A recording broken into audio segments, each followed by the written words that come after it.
네, 오랜만에 이제 산책 시작합니다. 마가복음 여정 계속되고 있고요. 이제 갈릴리 사역이 마무리되고 있습니다. 오늘은 12 제자를 이제 파송하시고 보내시는 예수님의 모습이 우리가 묵상할 내용입니다. 12 제자를 부르셔서 보내신 예수님의 모습을 우리가 7절에서 보게 되면 이렇게 표현되어 있습니다.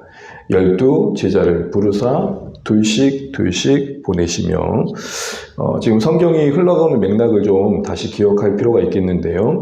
우리가 알고 있는 것처럼 6장 전반부 1절에서 6절은 예수님의 고향의 방문의 이야기가 나왔죠. 예수님을 안다 하는 그 어줍은 그 장신들의 편견의 어떤 지식들이 예수님의 진리를 전혀 경험하지 못하게 했었죠. 그래서 고향에서는 결국 기적을 다 베푸지 못하시고 떠나오시죠. 그리고 모든 촌락을 다니시다가 이제 오늘 본문에 이어지는 내용을 보시게 되면 12 제자를 부르시는 겁니다. 이런 걸 한번 생각해 보면 좋겠습니다. 배척받으신 이후에 일어난 일들입니다. 보통 우리가 컨디션이 이렇게 일관되게 항상 좋은 상태로 주지는 좋지만 어떤 말 한마디 때문에 또 어떤 사건 때문에 어떤 상황 때문에 낙담이 될 때가 있습니다. 사람이 이게 한번 낙담하고 나면 다시 그 원래 컨디션을 회복하기가 쉽지 않죠. 근데 이게 마음이 낙담된 걸로 끝나는 게 아니라 손에 들었던 모든 것도 다 놓고 싶은 거죠.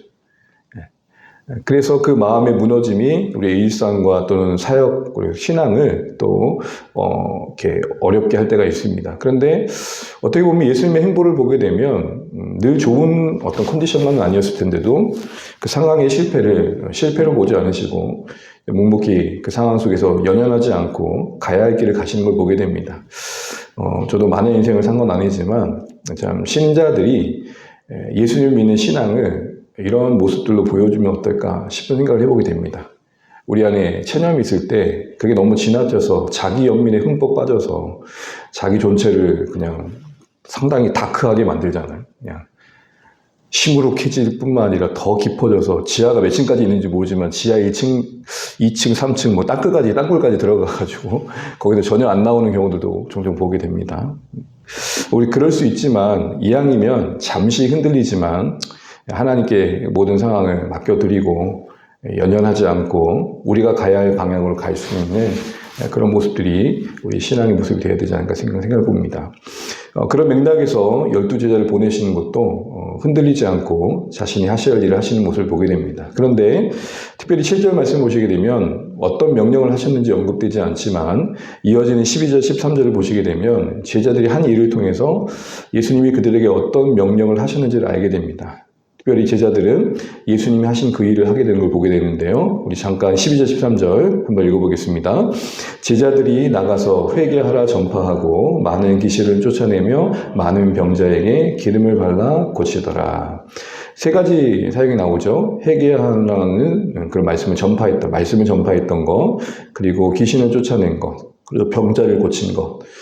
말씀을 전할 뿐만 아니라 그 말씀이 실제적으로 능력이 있다는 것을 가시적인 기적으로 보여준 거죠. 권능과 말씀 사역이 이렇게 함께 언급되고 있습니다. 이게 다 예수님이 하셨던 사역이잖아요. 제자들이 예수님이 하신 일을 이어가고 있습니다. 결국 고향에서 배척받은 배경 속에서 오늘 본문의 말씀 제자 파송을 보게 되면 예수님은 자신이 하나님 사역을 홀로 감당하시는 것이 아니라 지상의 교회의 그루터기가 되는 제자들을 보내심을 통해서 이 땅의 교회가 예수님이 하신 일을 이어가야 된다, 이걸 보여주고 계시는 것 같습니다. 그리고 교회는 그 일을 이루어가기 위해서 계속해서 사람을 세우고 파송하는 그런 본질적인 사역을 놓치면 안 된다는 거죠. 사역의 사이즈나 교회의 크기와 상관없이 그곳이 교회라면 사람이 세워져야 되고, 그리고 그 세워진 사람들이 하나님의 소명을 따라 보내지는 이런 선순환이 일어나야 된다는 겁니다. 우리 각자도 나는 하나님의 이 보내심 가운데 있는 인생을 살고 있는 인생관을 갖고 이제 돌아봐야 됩니다. 그냥 살게 되니까 우연처럼 보내진 그곳이 아니라 알 수는 없지만, 다 헤아릴 수 없지만 하나님의 주권 안에 우리는 보냄받은 인생을 살았다. 소위 이걸 우리가 쉽게 이해하려고 종종 그렇게 말하잖아요. 우리는 출장 온 인생이다. 일단 출장을 가게 되면 단기간이지만 출장 보낸 자의 그 목적을 늘 염두해야 됩니다. 그리고 그 출장 비용도 그 출장과 관련된 걸 써야 됩니다. 만약에 출장비를 엉뚱한 데 쓰면 뭐가 됩니까, 법적으로? 네. 감사합니다. 예, 엉뚱한 데 쓰면 이제 횡령이 되는 겁니다. 우리가 하나님 나라 관점에서 보게 되면 하나님 나라 위해 쓰라고 우리에게 주신 것들이 엉뚱한 데 쓰여지고 있으면 하나님 나라 관점에서 그게 횡령이 되는 거죠. 어쨌든 이런 보냄받은 자로서 우리 인생관을 이해한다는 건 참 중요한 삶의 이해입니다. 그래서 그 보냄받은 삶을 산다는 것은 한 걸음 더 나아가 결국 보내신 분의 뜻이 무엇인지를 묵상하는 거죠. 그럼 보냄받은 자로서 보내신 분의 뜻을 살아간다는 건 어떤 열매를 맺는 걸까요? 14절 보시면 다음 주에 보겠지만 이렇게 되어 있습니다. 같이 읽죠. 이에 예수의 이름이 드러난지라. 저는 이 짧은 말씀이 계속 마음에 여운이 남는 거예요. 여러분 우리가 신앙의 현실을 살아갈 때 교회 공동체이든 그리고 여러분이 보내는 삶의 일상이든 내가 하나님께 보냄받은 삶을 산다는 건 우리를 통해 예수님의 이름이 드러나는 예수님의 이름이 드러나는 건 뭐예요? 이름은 그분의 존재와 성품을 말하는 거잖아요. 예수님이 누구이신지가 드러나는 거죠. 예수님이 지금 우리를 통해서 드러나는 거. 이게 어떤 모습일까? 한번 가만히 한번 생각해 보시면 좋겠습니다. 우리가 우리를 산다라는 것은 단순히 그냥 주어진 시간의 분량을 물리적으로 채우는 것만이 아니라 주어진 그 시간 속에서 우리의 존재 속에 역사하시는 예수님을 드러내는 거죠. 저는 개인적으로 저분을 통해 예수님을 본다고 할 땐 이런 경우입니다. 지금 이 상황은 나를 몰아가고 이렇게 뭔가 이렇게 구박을 주고 이렇게 뭔가 내 실수이기 때문에 나도 입이 두 개라도 열이라도 할 말 없는 상황인데 그걸 용납해주고 이해해주는 쪽으로 그 상황을 풀어가는 분을 보게 되면 저분이 예수님이다 싶은 생각들을 해보게 됩니다. 여러분은 어떠십니까? 어떤 경우에 저분을 통해 예수님을 보시는지 그런 모습을 기대하고 있는 그 모습이 우리를 통해 나타나는 것 그게 중요하겠죠. 그 외에도 다양한 모습이 우리 안에 역사하신 예수님을 드러내는 것이겠죠. 어쨌든 제자들은 보냄받은 곳에서 사역을 할 때 예수님의 이름이 드러난 선한 결과를 맺었다 라는 것을 기억해 보면 주안의 교회가 하나님의 보내심을 받아 세워져 가는 교회라면 여기서 주님의 이름이 더 많이 드러나야겠죠. 어떤 특정 인간이 주목받거나 더 두드러지는 게 아니라 우리를 통해 예수님이 더 영광 받으시는 모습. 참 예수님이 우리와 함께 하시는구나. 주님이 우리와 정말 함께 하시는구나. 이걸 서로가 느낄 수 있다면 그건 복된 공동체가 아닐까 싶은 생각들을 해보게 됩니다. 그러면서 이제 오늘 말씀을 길지 않은데 이제 보내신 가운데 위임하시고 말씀하신 당부의 내용들이 좀 있습니다. 앞서 말씀 7절 다시 보시게 되면 보내실 때 일단 둘씩 보내시고 더러운 귀신은 제한을 권능을 더하셨다, 주셨다라고 말합니다. 일단 먼저 주목할 것은 둘씩 보내셨다는 겁니다. 여러분 성경에 보면 이런 표현들이 종종 복음서에 나오잖아요. 질문을 해보는 거죠. 왜 둘씩 보내셨을까? 왜 짝을 지어 보내셨을까? 첫 번째 생각할 것은 당시의 관점에서 보게 되면 둘이 간다라는 것은 그 말하는 증언에 신뢰를 갖는 조건이 되는 겁니다.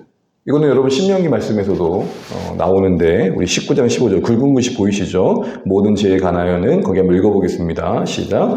모든 죄에 관하여는 한 증인으로만 정할 것이 아니요 두 증인의 입으로나 또는 세 증인의 입으로 그 사건을 확정할 것이며 어떤 사람의 죄에 대해서 판단할 때 한 사람의 말만 들으면 안 된다는 거예요. 이거 당연한 거 아니겠습니까? 최소한의 조건이 몇 명이라고요?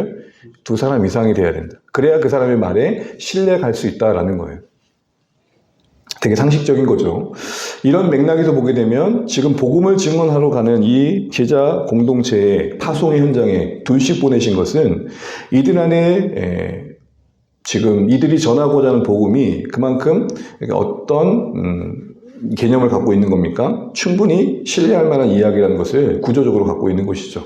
어떤 그들의 개인의 어떤 체험이나 주관적인 개념이 이야기가 아니라 그들이 전하는 이야기는 신뢰할 만하다 이런 구조를 갖고 있는 겁니다. 두 번째로 생각해 볼 수 있는 것은 현실적인 이유입니다. 사실은 보냄받은 그 여정 속에서 그들이 돌아다닐 때 혼자 가면 얼마나 외롭겠어요. 이왕이면 같이 가면 서로의 또 어려움을 또 힘을 나누고 위로와 버팀목이 되는 그런 일들을 할 수 있겠죠. 협력이 필요할 때 협력할 수 있고 그리고 강도의 유혹으로부터도 두 사람이 간다면 서로 더 안전을 도모할 수 있겠죠. 그래서 현실적인 사역을 감당하는 데 있어서 혼자 가는 것보다는 둘씩 가는 게 더 나았던 것, 이런 필요들을 하나님께서는, 예수님께서는 그들에게 그 필요를 채워주신 부분들을 우리는 둘씩 같이 보내는 걸 통해 확인하게 된다는 겁니다.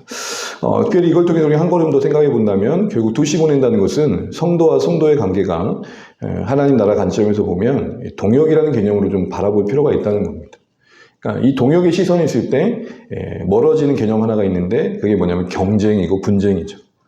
그러니까 내가 이 사역을 통해 나를 증명해 봐야겠다는 욕구가 강한 갈수록 함께하는 사역하는 사람들은 수단화가 되거나 도구화가 되는 거죠. 만약에 제가 목회자로서 야망이 추추해가지고 나한테 구라는 너무 좁다, 울산도 좁다, 나의 전 세계, 나는 세계가 제일 교구다 하면서 뭔가 이름을 내보려고 바둥바둥 발악을 한다고 생각해 보십시오. 그럼 제가 여러분을 통해서 뭘 보겠습니까?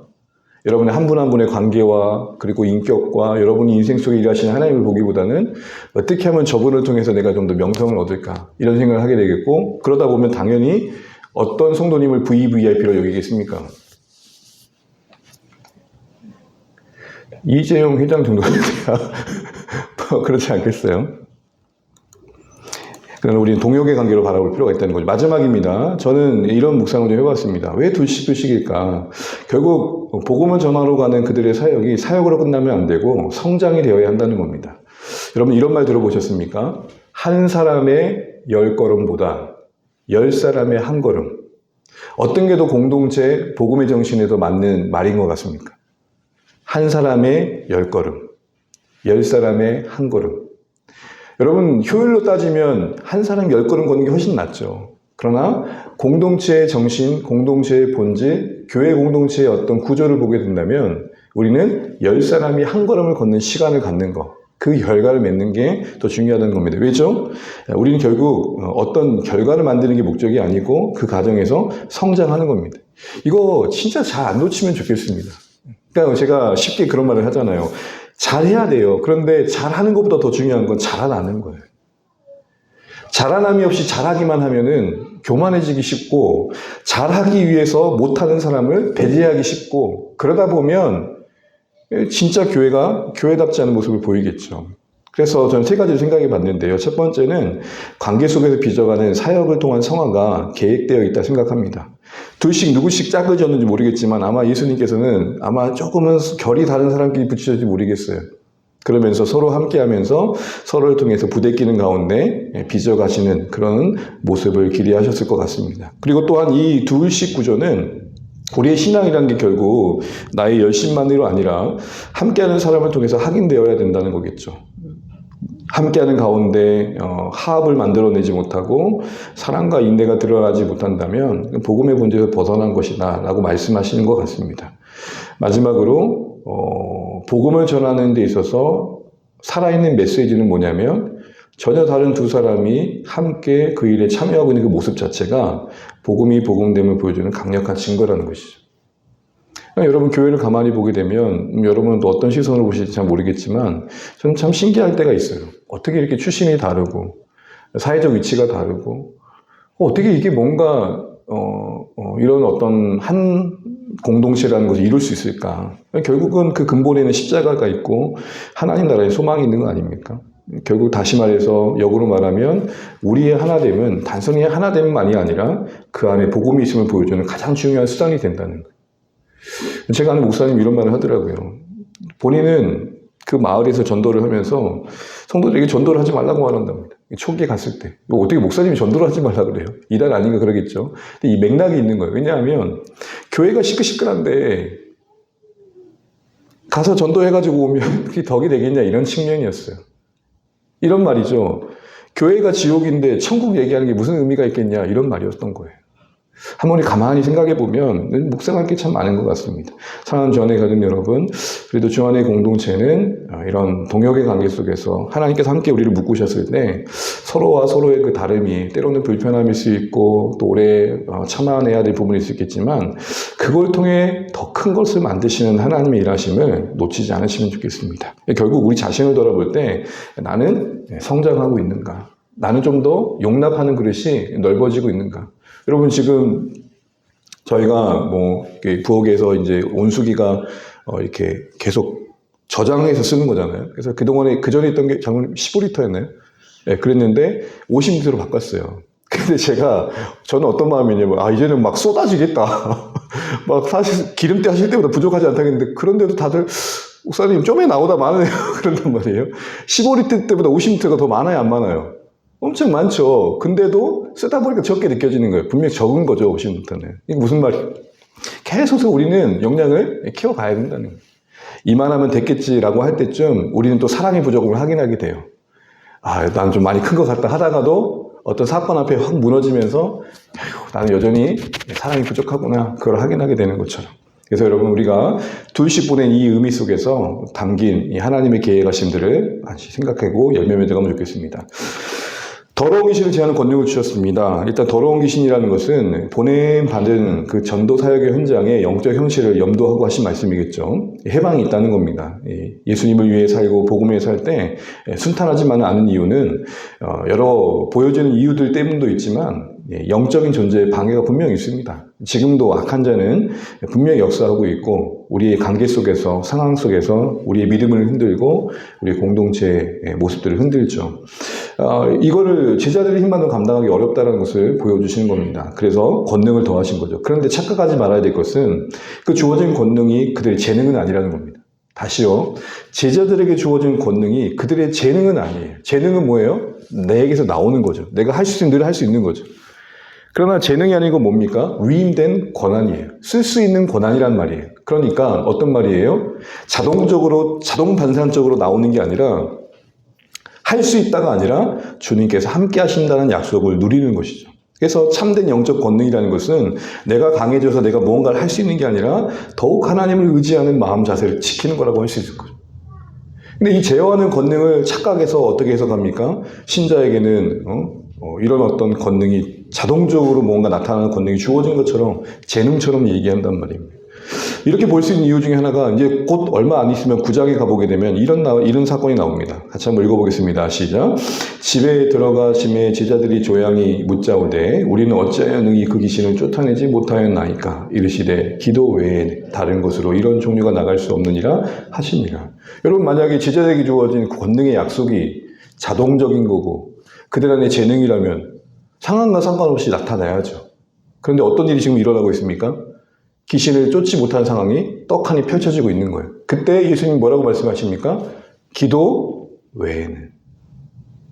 어떻게 메시지가 지금 주어지고 있는 거죠? 너희들에게 약속된 권한은 니들이 휘두를 수 있는 권한이 아니라 엎드려야 흘러가는 권한이다. 이렇게 말씀하시는 거죠. 그러므로 여러분, 우리에게 약속된 권한이라는 것은 그만큼 하나님을 의지하는 마음과 상태를 말하는 걸 할 수 있을 것 같습니다. 이제 또 어떤 당부를 하시냐면 우리 8절 9절인데요. 같이 한번 읽어보겠습니다. 명하시되 여행을 위하여 지팡이 외에는 양식이나 배낭이나 전대의 돈이나 아무것도 가지지 말며 신만 씻고 두벌옷도 입지 말라 하시고, 주목할 것은 아무것도 가져가지 말라고 하십니다. 최소한의 행남만 싸고 준비만 하라는 거죠. 두 가지가 있습니다. 많은 짐을 쌀 시간이 없다는 겁니다. 긴급성을 말하는 거죠. 이런 거 보면 딱 떠오르는 게 하나 있습니다. 여러분, 출애굽할 때 이스라엘 백성들이 어떤 복장으로 먹을 것을 먹어야 했습니까? 당장에 허리띠를 띠고 지팡이를 하나 손에 들고 급하게 나갈 것처럼 먹었잖아요. 그러니까 복장이라는 것은 그만큼의 시급함을 반영한다는 겁니다.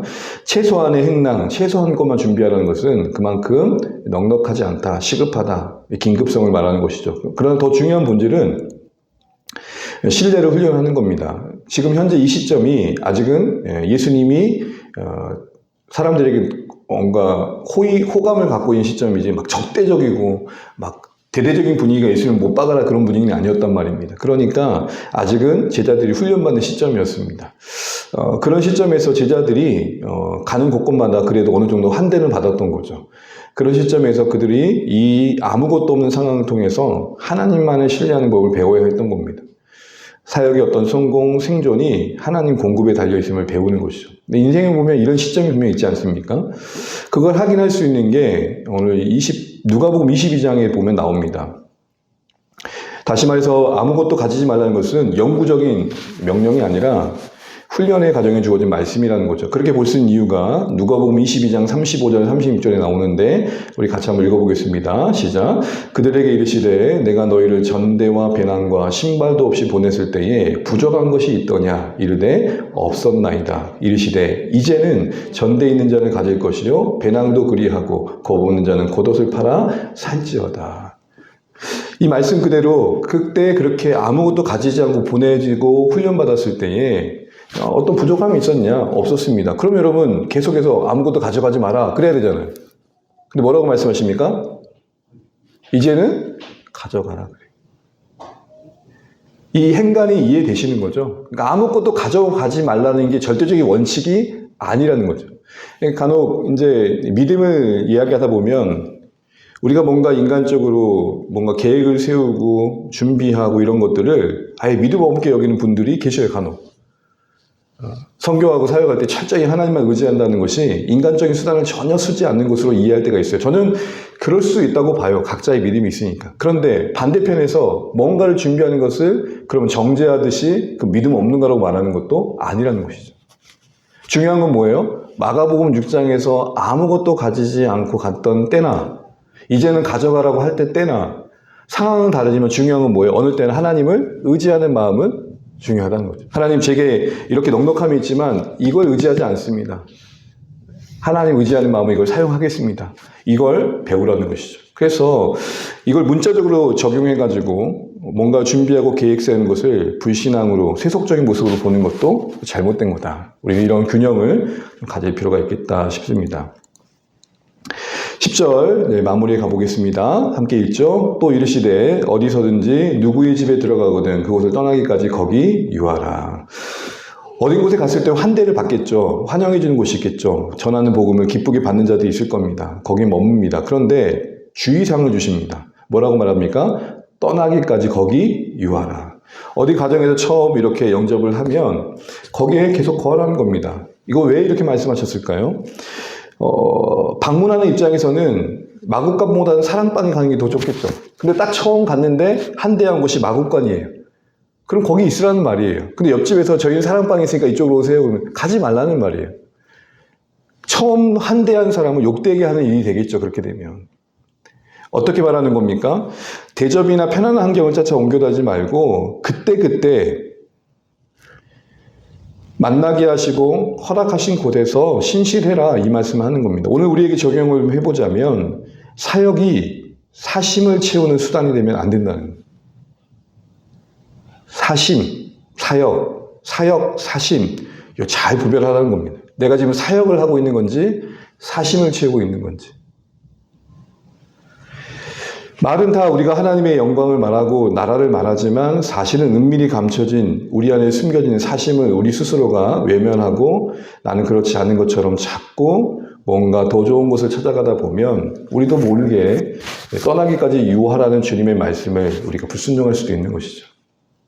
각자의 하나님 앞에서의 마음이기 때문에 누군가는 쉽게 판단할 영역은 분명 아니지만 목회자들도 가만히 보게 되면 떠나기까지 거기 유하기보다는 더 좋은 것 없나 기웃거리는 분들이 분명 있을 수 있다는 거죠. 우리 자신도 더 좋은 것 없나 라고 찾을 수 있는 겁니다. 근데 사역의 만족을 얼마나 대단하게 일어나느냐라고 하는 것보단 하나님께 두고 그때그때 만나면 신실해야 됩니다. 제가 솔직한 얘기를 좀 할까요? 오늘 제가 오랜만에 이렇게 수요기도 앞에서 여러분이 섰을 때 이 한산한 자리가 어떻게 와닿았을까요? 여러분은 어떠세요? 저는 이렇게 처음에 이해됐어요. 하나님 오늘은 왜 이렇게 적은 숫자가 함께 하는 걸까요? 그래서 제 마음에 그래요. 평소에도 늘 그랬다. 그러면서 마무리되는 마음은 뭐냐면 오늘도 누군가는 바쁘게 이 시간에 누군가를 만나고 계시겠구나. 일하고 계시겠구나. 이해하는 마음도 있었습니다. 그러면서 한편으로는 온종일 준비했는데 이건 좀 너무하죠 하나님? 제 인간적인 생각도 드는 겁니다. 이 말씀 앞에 저는 어떻게 반응해야 됩니까? 한 명이 앉아있든 1000명을 대하듯 설교하라는 겁니다. 이왕이면 우리 모두가 더 풍성하게 들으면 더 좋죠. 서로가 위로가 되겠죠. 그러나 그렇지 않는 상황에서도 그때 주어진 상황에 온 마음을 쏟으라는 겁니다. 거기 유하라 말이 그 말입니다. 제가 그러니까 철없을 때 시절의 이야기니까 그냥 웃으면서 들어주십시오. 군대를 갔을 때 경기도 양주를 갔는데 대학부 때 청년부대 간사를 하다 갔단 말입니다. 그러니까 나는 영적으로 준비됐다 생각한 거예요. 여러분 타지에 가면 어떤 교회 가고 싶을 것 같아요? 젊은이들은. 찬양팀도 좀 빵빵하고 뭔가 청년부들이 득실득실한 거 가고 싶을까요? 안 가고 싶을까요? 에이, 왜 없겠어요. 그래서 인다 군대도 갔으니까 타지도 가니까 매일 것도 없고 갔는데 그 동네에서 그나마 숙소에서 가까운 곳에 큰 교회를 갔어요. 10시 반이 됐어요. 아무도 안 보여요. 오겠지 싶었어요. 11시인데 그대로 예배 드렸어요.